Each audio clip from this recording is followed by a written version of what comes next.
মজা লাগে দেখতে। নামটা হলো আন্তর্জাতিক বাণিজ্য মেলা, তিনটা শব্দ। কারো কারো পছন্দ আন্তর্জাতিকের দিকে, খেয়াল ওদিকে, কারো কারো মনোযোগ বাণিজ্যের দিকে, আর কারো খেয়াল মেলার দিকে। আমি মেলার দিকে।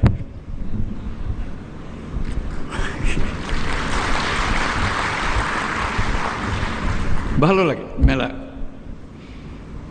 এটাই মূল আকর্ষণ। আসলে সবাই ফুর্তি করে আসে, মনে মনে ভাবে। পরে শুনেছি বেশ উৎসাহ সহকারে বিভিন্ন পরিবারের আলোচনায় বছরের কতগুলো জিনিস তারা বাণিজ্য মেলায় কিনবে বলে রেখে দেয়। আমার কিছু অবাক লাগে, সারা বছরের পরিকল্পনা বাণিজ্য মেলায় কিনবে গেল। তার একটা আকর্ষণ আছে বাণিজ্য মেলার।